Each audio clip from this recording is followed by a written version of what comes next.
सभापती महोदय,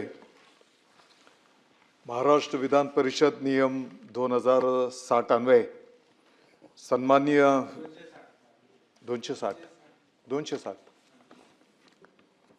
सन्माननीय विधान परिषदेचे सदस्य माननीय विक्रमजी काळे, माननीय सुधाकरजी अडबाले, माननीय प्रवीणजी दरेकर, माननीय किरणजी सरनाईक, माननीय ज्ञानेश्वरजी म्हात्रे, माननीय धैर्यशीलजी कदम, माननीय संजयजी भेंडे या सर्व सन्माननीय सदस्य महोदयांनी या ठिकाणी या चर्चेमध्ये सहभाग घेतला आणि अनेक चांगल्या सूचना या चर्चेच्या माध्यमातून त्या ठिकाणी समोर आणलेल्या आहेत.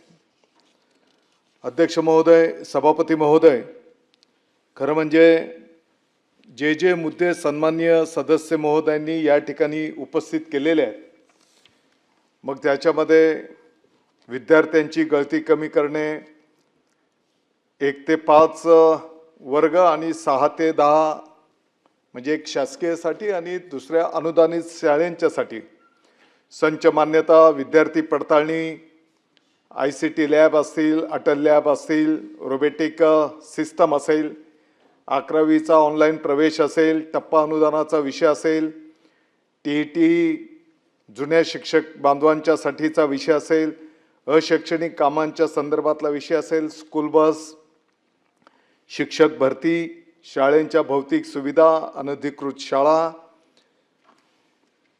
काही चुकीचं काम करणारे अधिकारीगण, अल्पसंख्याक शाळेंच्या संदर्भातल्या काही मनमानी, पेसाच्या अंतर्गतले काही शिक्षकांच्या संदर्भातले मुद्दे, कस्तुरबा गांधी विद्यालय मास्टर प्लॅन आखण्यात यावा, पवित्र पोर्टल विभागप्रमाणे करावं, स्कॉलरशिपचं महापोर्टल कार्यान्वित नाही, TET ऑनलाईन तंत्रज्ञानाचा वापर करावा आणि अनेक चांगल्या मुद्दे या चर्चेच्या माध्यमातून या ठिकाणी ठेवण्यात आलेले आहेत.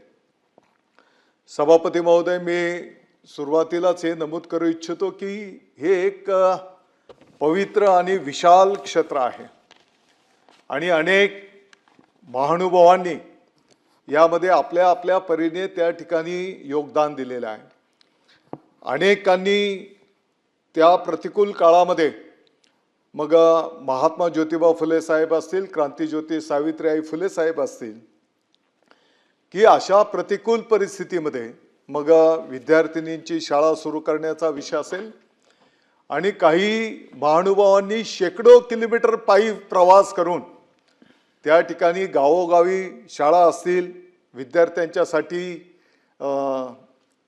सुविधा देण्याच्या संदर्भातला विषय असेल, अशा अनेक महानुभावांनी आपल्या आपल्या परीने त्या ठिकाणी योगदान दिलेलं आहे.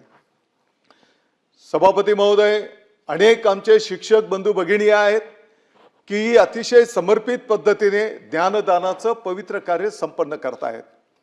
मला याही गोष्टीची जाणीव आहे की त्यांच्याही अनेक अडीअडचणी गेल्या अनेक वर्षांच्या पासून आहेत आणि आजही अनेक प्रश्न त्या ठिकाणी प्रलंबित आहेत. आणि अशाही परिस्थितीमध्ये अनेक संस्था अशा पण आहेत की ज्या अतिशय सेवाभावी, पवित्र, समर्पित भावनेतनं काम करत आहेत आणि लाखो विद्यार्थ्यांना त्या ठिकाणी ज्ञानदानाचं पवित्र कार्य संपन्न करतायत. सभापती महोदय, अनेक गाव पातळीवरच्या शैक्षणिक समित्या आहेत की त्या सुद्धा स्वतःच्या घरचं काम बाजूला ठेवून त्या शाळेचा विकास कसा होईल, त्या विद्यार्थ्यांना चांगलं शिक्षण कसं मिळेल, चांगल्या सुविधा कशा मिळतील या दृष्टिकोनातून काम करायला घेतलेलं आहे.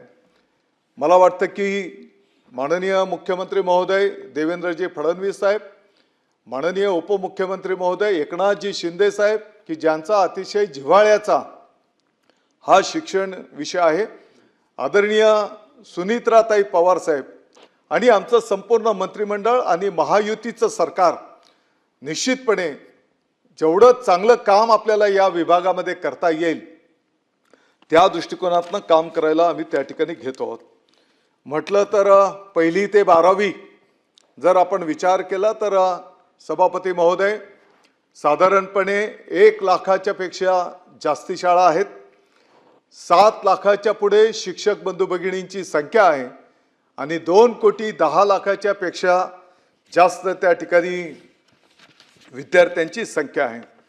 आणि हा संपूर्ण एक कुटुंब परिवार असताना आत्ताच्या घडीला प्रामुख्याने गरीबातल्या गरीब शेवटच्या झोपडीतल्या माणसाच्या पाल्याला एक गुणवत्तापूर्ण शिक्षण कसं मिळेल या दृष्टिकोनातून आपल्या सर्वांच्या समोर आव्हान त्या ठिकाणी निश्चितपणे आहे.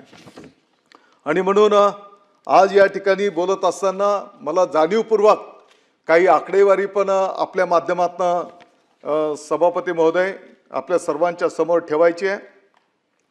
साधारणपणे 2012-13चा जर दरेकरचा विचार केला तर साधारणपणे शासकीय शाळा 68 लक्ष विद्यार्थ्यांची संख्या होती, 68,97,291.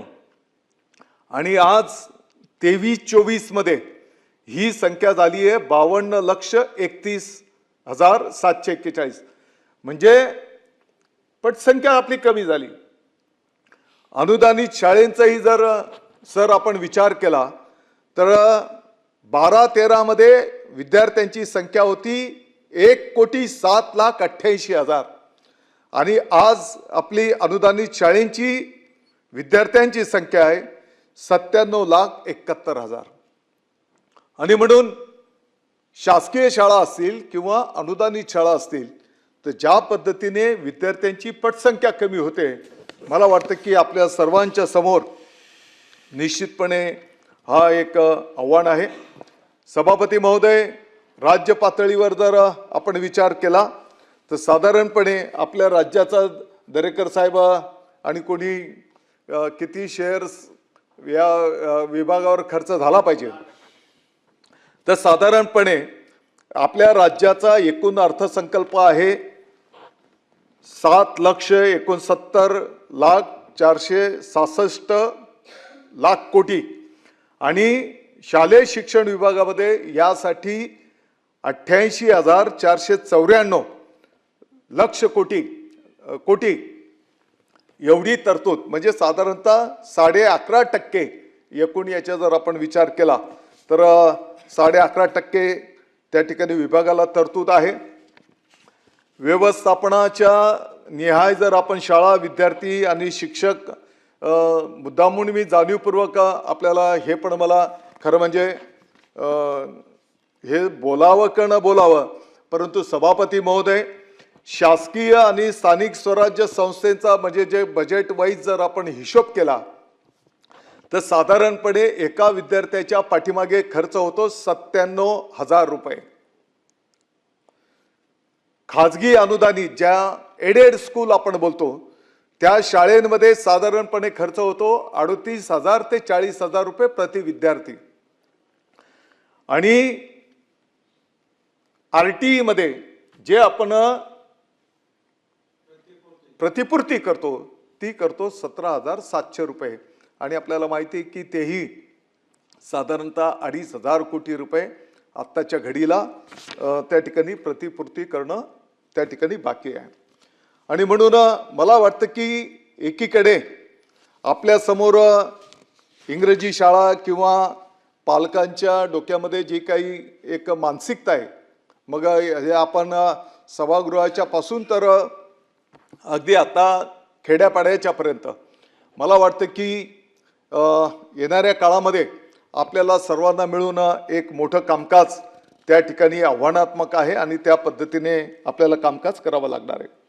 आता गळती कमी करण्याच्या दृष्टिकोनातून जर बोलायला गेलो तर सभापती महोदय, आपण जर बघितलं असेल तर अनेक चांगल्या योजना आपण विद्यार्थ्यांच्या हिताच्या, त्याच्यासोबतच आमचे शिक्षक बंधू भगिनी अपडेट कसे राहतील, त्यांची अशैक्षणिक कामं कशी कमी करता येतील या दृष्टिकोनातून विभागाने जाणीवपूर्वक त्या ठिकाणी लक्ष दिलेलं आहे. आपण जसं बोलले की अनेक प्रश्न आमच्या शिक्षक बंधू भगिनींचे आहेत आणि त्यातल्या त्यात जेवढे जास्तीत जास्त प्रश्न सोडवता येतील त्या दृष्टिकोनातून प्रश्न सोडवण्याचं काम विभागाच्या वतीने आणि शासनाच्या वतीने त्या ठिकाणी केलं जात आहे. आपण जर बघितलं असेल तर ज्या काही 1ली ते 8वीच्या विद्यार्थी जे काही आपले शासकीय आणि स्थानिक स्वराज्य संस्थांच्या शाळेमध्ये जे काही विद्यार्थी आपले शिक्षण घेत आहेत त्यांच्यासाठीचा मग गणवेशचा विषय असेल, त्याच्यासोबत पुस्तकांच्या संदर्भातला विषय असेल, तर मला हे अतिशय नम्रतेने सांगायचं आहे की 15 जूनला शाळा सुरू होण्याच्या आधीच एक 6वीचं काही पुस्तकं जर सोडले तर मला वाटतं की पुस्तकं आम्ही प्रत्येक शाळेमध्ये त्या ठिकाणी पोहोच केलेले आहेत आणि गणवेशच्या संदर्भामध्ये पहिल्या गणवेशचा निधी एक काही रक्कम त्याच्यामध्ये थोडी कमी, काही विद्यार्थी काही शिल्लक राहिली असतील, परंतु वरून निधी उपलब्ध झालेला नसताना सुद्धा आम्ही स्थानिक पातळीवर इतर उरलेल्या हेड्स मधला निधी त्या ठिकाणी वर्ग करून त्या ठिकाणी प्रत्येक गावाच्या शाळेपर्यंत तो पोहोचवण्याचं काम त्या ठिकाणी केलेलं आहे। आणि चालू वर्षाला जर आपण बघितलं असेल तर विद्यार्थ्यांचा गणवेश हा अतिशय क्वालिटीमध्ये असला पाहिजे। विद्यार्थ्यांच्या शरीराला, त्याच्या त्वचेला त्याचा त्रास होतो कामा नये आणि म्हणून त्या जिल्हा पातळीवरचे जिल्हाधिकारी असतील, CEO असतील, त्या पोलीस अधीक्षक असतील, यांच्या अध्यक्षतेखाली त्या ठिकाणी संपूर्ण जिल्ह्याचं क्वालिटी ड्रेसच्या संदर्भामध्ये जबाबदारी त्या ठिकाणी दिलेली आहे। सभापती महोदय, आपण जर बघितलं असेल तर आपल्या सर्वांना अतिशय आनंदाची गोष्ट आहे की आपलं सर्वांचं लक्ष शाळेंकडे गेलं पाहिजे या भावनेतून मागच्या वर्षाला पण एक नाविन्यपूर्ण, तो काही नवीनच आहे असा काही आमचा दावा नाही, परंतु काही गावांमध्ये यापूर्वी शाळा प्रवेशोत्सव हा कार्यक्रम संपन्न व्हायचा। पहिल्या दिवशी विद्यार्थ्यांचं स्वागत त्या ठिकाणी गावकरी करायचे, शिक्षक बंधू भगिनी करायचे, परंतु मागच्या वर्षाच्या पासून आपण जर बघितलं असेल तर स्वतः महामहिम राज्यपाल महोदयांनी मुंबई महानगरपालिकेच्या शाळेमध्ये जाऊन विद्यार्थ्यांचं स्वागत आणि शुभेच्छा देण्याचा कार्यक्रम केला। माननीय मुख्यमंत्री महोदय देवेंद्रजी फडणवीस साहेबांनी पनवेल तालुक्याच्या एका जिल्हा परिषदच्या शाळेमध्ये विद्यार्थ्यांचं स्वागत आणि शुभेच्छा दिल्या। माननीय उपमुख्यमंत्री महोदय एकनाथजी शिंदे साहेबांनी ठाणे शहराच्या महानगरपालिकेच्या शाळेमध्ये विद्यार्थ्यांचं स्वागत आणि शुभेच्छा देण्याचं काम त्या ठिकाणी केलं। माननीय सुनित्राताई पवार साहेबांनी पुणे जिल्ह्याच्या ग्रामीण भागाच्या जिल्हा परिषदच्या शाळेमध्ये विद्यार्थ्यांचं स्वागत आणि शुभेच्छा देण्याचं काम केलं आणि मला वाटतं की संपूर्ण मंत्रिमंडळाच्या पासून तर गाव पातळीवरच्या सर्व सन्माननीय खासदार महोदय असतील, आमदार महोदय असतील, गाव पातळीवरच्या सरपंच महोदयांच्यापर्यंत, एवढंच नाही तर सचिव महोदयांच्या पासून तर गाव पातळीवरचे ग्रामसेवक असतील, तलाठी असतील, या सर्वांनी त्या ठिकाणी विद्यार्थ्यांचं स्वागत करणं, शुभेच्छा देणं असं कार्यक्रम त्या ठिकाणी यशस्वीरित्या संपन्न केलेला आहे। याच्या पाठीमागची भूमिका हीच आहे की जेणेकरून विद्यार्थ्यांची पटसंख्या आपल्याला कशी वाढवता येईल आणि या निमित्ताने जर आपण त्या शाळेमध्ये गेलो तर कदाचित काही असुविधा जर असतील तर त्या ठिकाणी आपल्याला कशा पद्धतीने दूर करता येतील या दृष्टिकोनातून त्या ठिकाणी प्रयत्न करण्यात आलेला आहे। टप्पा अनुदानाच्या संदर्भामध्ये आजच सर्व सन्माननीय आमदार महोदय, आम्ही सर्वजणांनी त्या ठिकाणी बैठक घेतलेली आहे। माननीय मुख्यमंत्री महोदयांना पण हा विषय ज्ञात आहे आणि मला वाटतं की माननीय मुख्यमंत्री महोदयांनी या संदर्भामध्ये सांगितलेलं आहे की येणाऱ्या काळामध्ये सकारात्मक निर्णय या संदर्भामध्ये त्या ठिकाणी निश्चितपणे केला जाईल आणि मला वाटतं की आमच्या सर्व शिक्षक बंधू भगिनींची जी मागणी आहे, आजही जे काही आंदोलन चालू आहे, निश्चितपणे सरकार या विषयावर त्या ठिकाणी सकारात्मक आहे आणि आपल्याला याही गोष्टीची जाणीव आहे की पाठीमागचे खऱ्या अर्थाने 2 टप्पे जर म्हटलं तर आपल्याच महायुतीच्या सरकारने, मी काही राजकारण करू इच्छित नाही, परंतु जलद गतीनेही देण्याचं काम त्या ठिकाणी निश्चितपणे केलेलं आहे। आता आपण काही महोदयांनी मुद्दा उपस्थित केला की आपण आधार कार्ड ते लिंक करणं हे जे काही कशासाठी करतो आहोत। सभापती महोदय, फार काही वर्षांच्या पूर्वी जेव्हा पडताळणीचा एक कार्यक्रम संपूर्ण राज्यामध्ये त्या ठिकाणी ड्राईव्ह राबवला गेला तर लाखोच्या संख्येने विद्यार्थी त्या ठिकाणी कमी आढळून आले आणि काही ठिकाणी कागदोपत्री तपासणी केल्याच्या नंतर हे पण लक्षात आलं की काही विद्यार्थ्यांची नावं 2-2, 3-3 ठिकाणी आहेत. आणि म्हणून या सर्व पारदर्शकतेच्या दृष्टिकोनातून आपण आधार कार्ड लिंक करून ही पद्धती त्या ठिकाणी आणलेली आहे. आणि मला वाटतं की याचं स्वागत सर्वांनी त्या ठिकाणी केलेलं आहे. काही पडताळणीच्या वेळेस मला हे पण सांगायचं की परीक्षेच्या वेळेस 30% विद्यार्थी गैरहजर. मला वाटतं की याच्या पाठीमागच्या काय भूमिका आहेत ह्या सुद्धा आपल्याला त्या ठिकाणी निश्चितपणे शोधण्याची आवश्यकता आहे. आता एकीकडे आपण या विभागावर होणारा खर्च बोलतो, विद्यार्थ्यांच्या पटसंख्येच्या संदर्भामध्ये बोलतो, परंतु सभापती महोदय 1 ते 5 विद्यार्थी पटसंख्या असलेल्या शाळेंचा जर विचार केला आपण की काही ठिकाणी 1 विद्यार्थी आहे, काही ठिकाणी 2 विद्यार्थी आहेत, काही ठिकाणी 3 विद्यार्थी आहेत, तर असं नुसतं 1 ते 5 विद्यार्थ्यांचा जरी आपण विचार केला तरी या शाळेंची संख्या काही हजारामध्ये आहे. आणि आपल्याला माहिती आहे की काही ठिकाणी 2 शिक्षक द्यावे लागतात, मग सेवानिवृत्त शिक्षक असेल तेही आपल्याला घ्यावे लागतात. आणि अशा शिक्षकांची जरी आपण बेरीज केली तरी ती काही हजारांमध्ये आहे.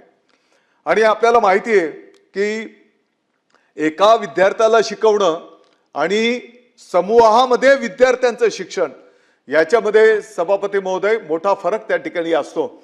आणि म्हणून याही संदर्भामध्ये मला वाटतं की आपल्या सर्वांना विचारपूर्वक भविष्य काळामध्ये त्या ठिकाणी मार्गक्रमण करावं लागणार आहे. 11वी ऑनलाईन प्रवेशाच्या संदर्भामध्ये काही सन्माननीय सदस्य महोदयांनी मुद्दे उपस्थित केलेले आहे. सभापती महोदय, ही अतिशय पारदर्शक आणि ज्याच्यामध्ये गुणवत्ता आहे, ज्याने मेरिटमध्ये आलेला आहे, त्या मेरिटमध्ये आलेला तो गरिबांच्या कुटुंबातला जरी विद्यार्थी असेल तरी त्याला अपेक्षित असलेल्या कॉलेजमध्ये त्याला त्या ठिकाणी प्रवेश मिळायला पाहिजे. या भावनेतनं ही पद्धती त्या ठिकाणी आलेली. आणि नाही तर आपण जर बघितलं असेल, जरी गुणवत्ता आहे परंतु त्याची आर्थिक परिस्थिती नाही, किंबहुना तो ग्रामीण भागातला आहे आणि म्हणून त्याला त्या ठिकाणी प्रवेश मिळत नव्हता.